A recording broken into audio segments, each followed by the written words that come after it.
Welcome to Downtown Sports. My name is Downtown Stephen Brown, and in today's video, guys, I want to go over some of the depth signings that the Toronto Maple Leafs made yesterday in day one of free agency, and then talk about what's next for the team. How much cap space do they have, what kind of trades we can see, and what free agents who are left are worth going after. We'll move through the depth signings pretty quickly because, for the most part, they're self-explanatory. The first player that the Maple Leafs signed after signing goalie Ilya Samsonov was Nicolas Aube-Kubel for $1 million on a one-year deal. At first glance, the advanced numbers for Nick Aube-Kubel from this past season, split between the Flyers and the Avalanche, don't look the greatest. But if you dig a little bit deeper and dive into the microstats, you'll see that where he shines the most is in transition. You need him to carry the puck over the offensive blue line, he can do that. You need him to get the puck out of your own zone, he can do that. You need him to defend your own blue line, he can do that. You need him to get in on the forecheck and win the puck back, he can do that. But his abilities aren't only limited to his transition play. In his rookie year during the 2019-2020 season, he was on pace for about 15 goals and 30 or so points, and the advanced numbers are much more favorable. Maybe paired with the right line mates, he can regain this form. The next player that the Maple Leafs signed was forward Adam Gaudette. Gaudette did have 33 points in 59 games for the Vancouver Canucks a couple of seasons ago, but over the last couple of years, the numbers really aren't the greatest for him. So the best way that I can explain this signing is just by showing you the David Alter tweet with the Kyle Dubas quote, and Dubas saying that he was impressed with how he looked at the World Championships for the United States, where he had 6 goals, 2 assists in 10 games. And then he also pointed out that Gaudette had an illness earlier on in his career that caused him to lose a lot of weight. Now, that would throw off his skating, his shot, a whole ton of things, but he sorted that out, and he seems to be playing a bit better now. It's a one-year league minimum deal. I wouldn't freak out over it. If he doesn't make the team in training camp, they'll place him on waivers like he was a couple of times the season before that, and if he doesn't clear, he'll be a decent piece for the Toronto Marlies. The last depth signing that the Maple Leafs made here was signing Denis Malgin to a one-year league minimum deal.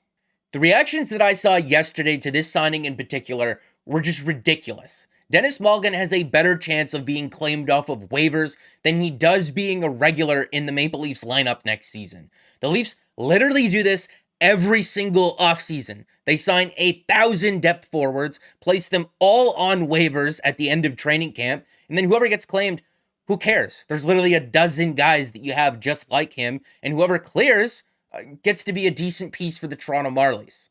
For anyone that cares, he was one of the top scorers on the Swiss League last year, putting up 52 points in 48 games. And the first 3 years of his NHL career with the Florida Panthers were actually pretty good. At the end of day one in free agency, Kyle Dubas said that he isn't done looking for UFAs.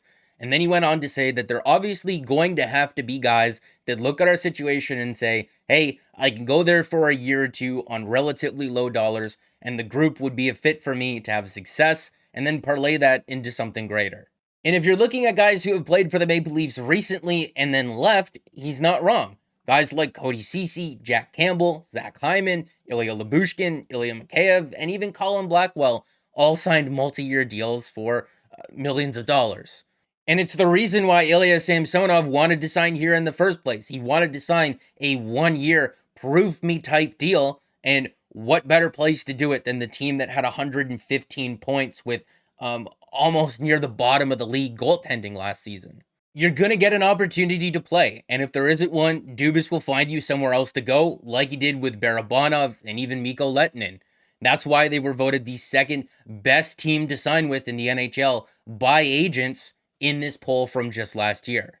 In terms of what's next for the Maple Leafs, if you remove the players from their roster who are maybes at this point to make the team, they have about $5.2 million in cap space to re-sign Rasmus Sandin and Pierre Engvall and pick up another forward or two. If you're wondering what the team can do to free up some cap space, this article from theleafstation.com has what Frank Saravalli said on the Fan 590 the other day, that the team is actively shopping Justin Holl and sort of gauging the market on Alex Kerfoot. He said that there is significant interest in Kerfoot and that he even believes that he can get $5 million on the open market next year, which the Leafs definitely wouldn't be in a position to give him. So the decision to hold on to him or move on from him may be a bit easier knowing that, but maybe after some teams have missed out in free agency, they'll circle back and up their offers.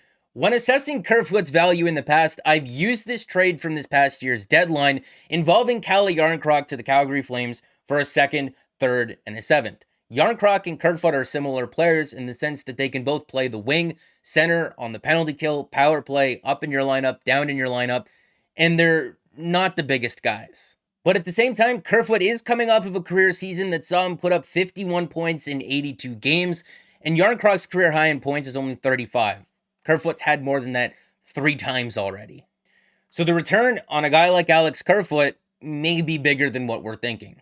There's also the possibility of moving on from Jake Muzzin, but that really depends on his health. If he's healthy, I 100% want him on the team. If he's not, like he clearly was last year, coming into the season and then suffering the 2 concussions, the Maple Leafs may want to move on from him. It's not as simple as just putting him on LTIR and then going out and acquiring other players. Muzzin has 2 years remaining at a cap hit of $5.625 million, and he does have a no-trade clause. But a no-trade clause is not the same as a no-move clause, and like we found out with the Tampa Bay Lightning and Ryan McDonagh, it's easier to get around those no-trade clauses than you might think.